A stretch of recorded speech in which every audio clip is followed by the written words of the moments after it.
एक एक करत सर्व खोल्यांमध्ये राजन फिरत होता. तो बंगला त्याला एवढा आवडला की दुपारचे 2 वाजलेले सुद्धा त्याला समजले नाही. तो पहिल्या मजल्यावर एका बेडरूममध्ये होता. तिथे फर्निचरची व्यवस्था कशी ठेवलेली असावी, बेड कोणत्या बाजूला, कपाट कोणत्या बाजूला, हे सर्व मनात ठरवत होता. तो त्याच्याच विचारात असताना अचानक रंगप्पा आला आणि विचारले, साहब, खाना नहीं खाया है क्या? 2 बज गए, कंपनी का गाड़ी आपका खाना दे के गया है. अचानक आलेल्या आवाजाने राजन एकदम दचकला आणि घाबरला सुद्धा. क्या है रंगप्पा, डरा दिया ना तुमने? ऐसे अचानक मत आओ, क्या काम है? साहब, खाना आया है, 2 बज गए हैं इसलिए मैं आपको बुलाने आया. नहीं खाना है तो मत खाओ. तेव्हा राजनला जाणवले की हा तर माझ्याच काळजीने आला होता. सॉरी रंगप्पा, मैं अचानक डर गया इसलिए थोड़ा सा चिल्लाया. सॉरी, चलो खाना खाएंगे. मग राजनने रंगप्पाच्या खांद्यावर हात ठेवला व त्याला जेवायला घेऊन गेला. ते दोघे जेवत होते, पण राजनचे जेवणाकडे लक्षच नव्हते. त्याला सतत काल रात्री पाहिलेली ती 2 मुलं आठवत होती, कारण तो प्रसंग जेवायला जातानाच झाला होता आणि सध्याही तो जेवणच करत होता. त्यांचे जेवण झाले आणि तो रंगप्पाबरोबर गप्पा मारत बसला. काही वेळ झाल्यावर तो पुन्हा आपल्या कामाला लागला. ह्यावेळेस तो बंगल्यात न जाता बाहेरून फिरू लागला व त्या काळी केलेले बांधकाम पाहत होता. त्याचा पहिलाच दिवस होता त्या कामावर, त्यामुळे तसेही त्याला कोणी फैलावर घेतले नसते. बंगल्याच्या बाहेर फिरत असताना त्याला ते पारिजातकाचे झाड आठवले. तो तिथे गेला. प्राजक्ताच्या फुलांचा मनमोहक सुगंध पसरला होता. त्याने जमिनीवर पडलेली काही फुलं उचलली. मोत्याच्या रंगासारखी ती फुलं आणि केशरी देठ मनात भरत होती. त्या उचललेल्या फुलांचा वास घेणार इतक्यात कोणीतरी हाक मारली, राजन, हे काय करतोस? या जमिनीवर पडलेल्या या फुलांचा कधी कोणी वास घेतं का? राजन सभोवताली पाहू लागला, पण कोणीही दिसलं नाही. पण का कुणास ठाऊक त्याने ती फुलं पुन्हा जमिनीवर हळूवार टाकली, म्हणजे धरती मातेला वाहिलीच म्हणाना, आणि तो बाजूला झाला. त्याला थोडं अजब वाटलं, पण थोडीशी भीतीसुद्धा. मी हे असं का केलं आणि माझ्याशी कोण बोललं, तेही मराठीत? कोण असावं इथं जे मला चोरून बघतंय? तो विचार करत माघारी आला व रंगप्पाला चहा प्यायला घेऊन गेला. त्या प्राजक्ता संदर्भात तो त्याच्याशी काहीच नाही बोलला. परत त्या आवारात आल्यावर त्याने एकवार त्या झाडाकडे पाहिले व आपल्या कामाला लागला. आता मात्र त्याचे मन लागत नव्हते. साधारण 5च्या सुमारास त्याने ड्रायव्हरला फोन करून गाडी बोलावली व तो ऑफिसला गेला. ऑफिसमध्ये साहेब नव्हते, ते दुसऱ्या एका साईटवर गेले होते. ऑफिसमध्ये बसून साईटवर लागणाऱ्या सगळ्या साहित्याची यादी बनवली व प्रसादकडे दिली. 6:30च्या दरम्यान ऑफिसमधला सगळा स्टाफ आपापल्या घरी किंवा गेस्ट हाऊसला जायचा. अनायसे गाडीही जात होती म्हटल्यावर तोही फ्लॅटवर गेला. सोसायटीच्या आवारात गाडी त्याला सोडून गेली. तो जिन्याने वर जाणार तेवढ्यात त्याला त्या 2 मुलांची आठवण झाली. त्या गेटजवळ येऊन त्या रस्त्यावरील लाईटकडे पाहिले. आज कोणीच नव्हते. तो आज जाता जाता परत आला म्हटल्यावर गेटचा सिक्युरिटी त्याच्या केबिनमधून बाहेर आला आणि विचारले, साहब, कुछ चाहिए क्या? आप उस तरफ क्यों देख रहे हो? अरे कुछ नहीं, कल रात उस लाइट के नीचे 2 बच्चों को खेलता हुआ देखा था, मुझे लगा आज भी आए हैं. हे ऐकून तो सिक्युरिटी टरकलाच. साहब, ऐसा कुछ नहीं है, आप अपने कमरे में जाओ, यहाँ पे न कोई आता है और किसी के बच्चे खेलने के लिए आते हैं, आप जाओ. राजनने ऐकून न ऐकल्यासारखे केले आणि माघारी वळला फ्लॅटवर जायला. खरं तर राजनने त्या 2 मुलांबद्दल चौकशी केल्यावर तो सिक्युरिटी घाबरला. आजपर्यंत असं कोणीही विचारलं नव्हते आणि त्याने कधी तिथे मुलांना खेळताना पाहिले नव्हते. गेल्या 6 वर्षांपासून तो तिथे सिक्युरिटीची नोकरी करत होता. आसपासच्या सगळ्या जागेची माहिती होती. फ्लॅटमध्ये आल्यावर राजन फ्रेश झाला आणि टी व्ही बघत बसला. साधारण 8:30च्या सुमारास त्याने पीटर व इतर रूममेट्सना फोन करून जेवणाबद्दल विचारले. प्रत्येक जणांनी उशीर होईल व तू जेवून घे असे सांगितले. आता इलाज नसल्याने त्याने फ्रेश होऊन कपडे चेंज केले व जेवायला निघाला. आजही गेटच्या बाहेर पडताना त्याचं लक्ष गेलं, पण त्या लाईट खाली कोणी दिसत नव्हते. तो त्याच विचारात चालत चालत त्या अम्माच्या हॉटेलला गेला. हॉटेल अजूनही चालू होते. त्याने राईस प्लेट मागवली. अम्माने राईस प्लेट आणून दिली, पण राजनला ओळखले नाही. त्याला आश्चर्य वाटले. कसं काय नाही ओळखलं? त्यानेही जास्त जोर नाही दिला. तो जेवला आणि जेवणाचे पैसे दिले व 2 सिगरेट घेतल्या आणि तो फ्लॅटकडे निघणार इतक्यात ती अम्मा बोलली, तुम कल भी आए थे ना, खाना कैसा लगा बेटा? राजन जुजबी बोलला आणि निघाला. सिगरेट पेटविल्यावर तसंच त्या अम्माच्या समोर बोलत राहणे त्याला बरोबर नाही वाटलं. तो सोसायटीच्या गेटजवळ पोहोचला असणार. त्याला ती मुलं खेळत असलेली दिसली. तो थबकलाच. जणू काही तो त्यांना ओळखत असल्यासारखा. काही क्षण तिकडेच बघत राहिला आणि आपसुकच त्याची पावलं त्या दिशेने वळली. त्या दिशेला तो 2 पावलं चालला असेल. तो अचानक घाबरला आणि थरथर कापू लागला, कारण त्याच्या खांद्यावर कुणीतरी हात ठेवला होता. त्याचं धाडस होत नव्हतं मागं वळून बघायचं. घसा सुकला, आवाजही फुटेना. असं वाटलं की कुणीतरी त्याच्या शरीराला जखडून ठेवलंय आणि तो हात खांद्यावरून बाजूला झाला. त्याचं ते थरथरणं बघून तिथे आलेल्या सिक्युरिटीने विचारले, अरे साहब क्या हुआ, इतने क्यों डर गए? मैं आया हूँ आपको इस तरफ जाते हुए देख के. उधर किधर जा रहे हो उस अंधेरे में? त्या सिक्युरिटीचा आवाज ऐकल्यावर राजनला हायसं वाटलं, पण खूप राग आला त्याचा.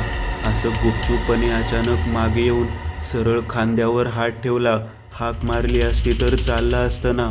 तो रागाने मागे वळला आणि सिक्युरिटीवर ओरडला, अरे तुम्हें क्या डरने का ही काम आता है क्या? कल भी ऐसे ही डरा दिया था. मैं किधर भी जाऊं तुम्हें क्या? मैं उन बच्चों के पास जा रहा था. असं म्हणत तो तिकडे हात दाखवत बघू लागला, तर तिथे कोणच नव्हते आणि खांबावरची लाईट पण चालू नव्हती. साहब किधर है बच्चे? कोई नहीं है वहाँ. चलिए अपने सोसाइटी में. आज क्या बियर वगैरह हुआ है क्या? राजनही चक्रावला. मी आता तरी तर मुलांना खेळताना पाहिले आणि तेही लाईट खाली, लाईट चालू असताना. आणि आता अचानक सगळं कसं नाहीसं झालं? ह्या सिक्युरिटीला कसं नाही दिसली ही मुलं? तो आता खूप घाबरलेला होता. सिक्युरिटीला बोलला, चलो भैया चलो, यहाँ ऐसे कैसे हो गया? और मैं बियर दारू नहीं लेता. त्याच्यासोबत राजन सोसायटीत आला, पण गेटमधून आत येताना त्याची नजर पुन्हा तिकडे गेलीच. आता तिथे कोणीही दिसत नव्हते. तो त्याच्या फ्लॅटवर आला. कपडे न बदलता तसाच गादीवर पहुडला. नुकतीच झोप लागली असणार. कुणीतरी दरवाजा वाजवला. तो झोपेतच उठला. रूम पार्टनर आले असतील. डोळे चोळतच गेला आणि दरवाजा उघडला आणि कोण आलं ते न बघताच परत फिरला झोपायला. क्या यार, आज देर हो गई तुम लोगों को, क्या टाइम हुआ? असं म्हणत तो त्याच्या बेडरूमकडे गेला. तो झोपणारच होता, पण कोणीच काही बोललं नाही. म्हणून मागं वळून पाहिले तर त्याची पाचावर धारण बसली आणि तो बेशुद्ध झाला. साधारण 11:30च्या सुमारास त्याचे रूम पार्टनर आले आणि बघतात तर फ्लॅटचा दरवाजा उघडला आणि आतल्या बेडरूमच्या दरवाजात बेशुद्ध अवस्थेत पडलेला पीटर धावतच राजनजवळ गेला आणि त्याने राजनला उठवण्याचा प्रयत्न केला. बऱ्याच वेळानंतर राजनने डोळे उघडले आणि सगळ्यांना आश्चर्याने त्याच्याकडे बघताना त्याला अवघडल्यासारखे झाले. सर्वांनी विचारले, नक्की काय झाले आणि दरवाजा कसा उघडला व तो इथे कसा काय पडलेला होता? पण राजनला काहीच आठवत नव्हते. तो पण विचारात पडला. हळूहळू सगळे त्याची चेष्टा करू लागले. क्यों राजन, तुम्हारे नए काम पे मतलब वो बंगले में कोई मिल गया क्या? आता त्याची झोप लागत नव्हती, म्हणून तो गादीवरून उठला आणि बाल्कनीत आला व सिगरेट शिलगावली. सिगरेटचे 2-3 झुरके ओढले असतील तेवढ्यात त्याचे लक्ष त्या रस्त्यावरच्या लाईटकडे गेले. लाईट चालू होता आणि त्याच्या खाली 2 व्यक्ती उभे असल्यासारखे दिसले. आकार लहान होता, म्हणजे ती लहान मुलंच असावी. त्याने लगेच डोळे मिटले व लक्ष दुसरीकडे नेलं. मनातून थोडासा घाबरला होता. लगेचच सिगरेट संपवली आणि रूममध्ये जाण्यासाठी वळला तर ती 2 मुलं तिथं त्याच्या समोर बाल्कनीत. त्याचा आवाजच गेला आणि मटकन खाली बसला. घट्ट डोळे मिटले. काही क्षणातच त्याने डोळे उघडले तर पीटर तिथे खुर्चीवर सिगरेट ओढत फोनवर बोलत बसला होता. राजनही विचार करू लागला, मी इथं का बसलोय? पीटर तर फोनवर बोलण्यात मग्न होता, त्यामुळे त्याला काही न विचारता तो आत येऊन त्याच्या गादीवर झोपला. सकाळी लवकरच जाग आली. आज तो सगळ्यांच्या अगोदर तयार झाला व खाली पार्किंगमध्ये आला. तिथे बसायला एक बाकडं होतं, बागेत असतं ना, अगदी तसंच. तो बाकड्यावर मोबाईलवरचे मेसेज वाचत बसला आणि हातातली डायरी तिथेच शेजारी ठेवली. काही क्षणातच त्याला जाणवले की त्याच्या मागे कोणीतरी आहे आणि त्याचा मोबाईल बघत होतं. तो दचकला आणि मागे वळून पाहिले. त्याची तर हालतच खराब झाली होती. त्या 2 भावंडातील एकटा मुलगा त्याच्या मागे उभा होता आणि मोबाईल पाहत होता. राजनची नजर खिळून राहिली त्याच्यावर. त्या मुलाचा चेहरा एकदम विक्षिप्त दिसत होता. चेहऱ्यावरील ते गूढ हसू, डोळे हिरवट रंगाचे आणि डोळ्यातील बुबुळे एकदम करड्या रंगाची. नाकातून रक्त ओघळत होतं. गालावर छोटे छोटे फोड आले होते. अजूनही त्या मुलाचे लक्ष त्या मोबाईलवरच होते. राजनच्या ते लक्षात आले. त्याने मोबाईल बंद करून पटकन खिशात ठेवला. जसा मोबाईल दिसेनासा झाला तसा त्या मुलाने आपले डोळे राजनवर रोखले व दोन्ही हात राजनच्या खांद्यावर ठेवले. राजनच्या खांद्यावर हात पडताच राजन घाबरून किंचाळला व खाली मूर्छित पडला. राजन, ए राजन, अबे उठ ना, इतनी देर तक सोएगा तो हमेशा लेट पहुंचेगा साइट पे, फिर तेरी खैर नहीं.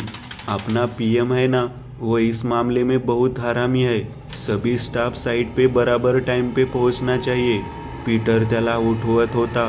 राजन उठला व चहूबाजूला बघतच राहिला. मी अजून झोपलेलो आहे. आज तर मी सगळ्यांच्या अगोदर उठून खाली गेलो. आता त्याला आठवलं की आपण स्वप्न बघत होतो.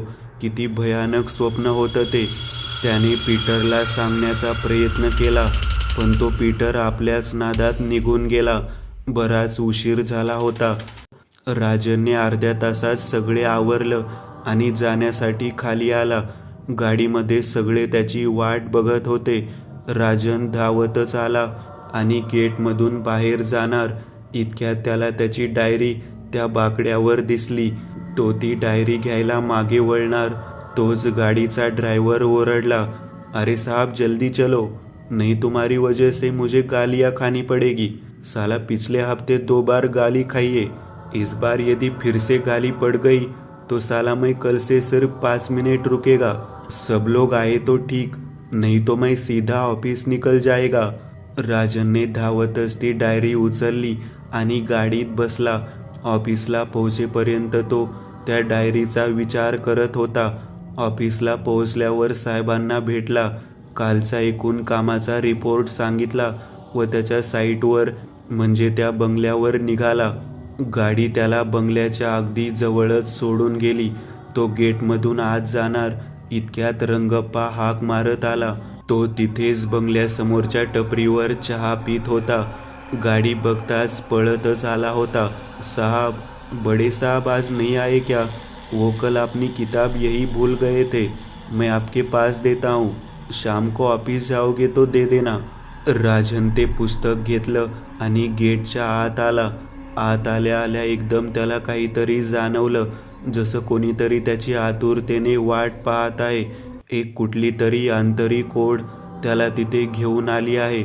तो स्वगतच हसला आणि आपल्या कामाला लागला. त्याचे हसणे रंगप्पाला जरा बुचकाळ्यात टाकणारे होते. राजन पुन्हा एकदा संपूर्ण बंगला फिरू लागला. आश्चर्याने बघू लागला. जसं काही आजच तो हा बंगला बघत होता. प्रत्येक खोलीशी एक जुनी ओळख वाटत होती. जसे प्रत्येक खोलीशी त्याचे ऋणानुबंध होते. एक आगळे वेगळे नाते होते. आजही तो जेवणाची वेळ विसरून गेला. रंगप्पा मात्र आज मोठ्याने हाक मारतच आला. साहब, आप किधर हो? खाना खाने का टाइम हो गया. आप आ जाओ जल्दी. राजनला ती हाक ऐकू आली. तो आवाज पुरुषाचा नव्हता, म्हणून तो त्या आवाजाच्या दिशेकडे पाहत येऊ लागला. त्याला असं जाणवलं की 20-22 वयाची एक मुलगी त्याला प्रेमाने जेवायला बोलवत आहे. अरे राजन, ये ना जेवायला. किती वेळ लावणार आहेस? आधीच खूप उशीर झाला आहे. मला अजून बाकीचे पण आवरायचे आहे. तू लवकर ये ना. मी कधीची वाट पाहते आहे. ये लवकर, गरम गरम जेवायला. त्याला तो आवाज स्वयंपाक खोलीतून येत असल्याचे जाणवले. तो पहिल्या मजल्यावरून खाली आला आणि स्वयंपाक खोलीजवळ पोहोचला असेल तेवढ्यात रंगप्पाचा आवाज ऐकला. साहब, वहाँ कहाँ जा रहे हो? मैं आपके पीछे हूँ. चलिए खाना खाएंगे. कल भी ऐसे ही मुझे आना पड़ा आपको बुलाने के लिए. हर रोज बुलाने नहीं आऊँगा. वगैरे वगैरे त्याची बडबड चालू झाली. राजनही चक्रावला. रंगप्पा तर इथे आहे, मग मी स्वयंपाक खोलीकडे का निघालो? त्याला तिकडे कोणीतरी बोलवत होतं किंवा त्या मुलीचा आवाज आठवत नव्हता. या संभ्रमात तो रंगप्पा बरोबर जेवायला गेला. कंपनीच्या खानावळीतून दोघांचा डबा आलेला होता. आज नेहमीच्या जेवणासोबत थोडा थोडा गोडाचा पदार्थ म्हणजे शिरा पण दिला होता. दोघांचंही जेवण झालं. डबे वगैरे सगळं पटकन आवरलं आणि तिथेच एका कोपऱ्यात रंगप्पा आडवा झाला. राजनही थोडासा निवांत झाला आणि सकाळी रंगप्पाने दिलेली साहेबांचं पुस्तक पाहायला घेतलं. पुस्तक तर दिसायला जुनंच होतं, त्यामुळे एखादं पान फाटू नये म्हणून सावकाश उघडलं. कव्हर उघडताच आतमध्ये पहिल्या पानावर एका बंगल्याचा फोटो होता. नाव लिहिले होते अवंतिका.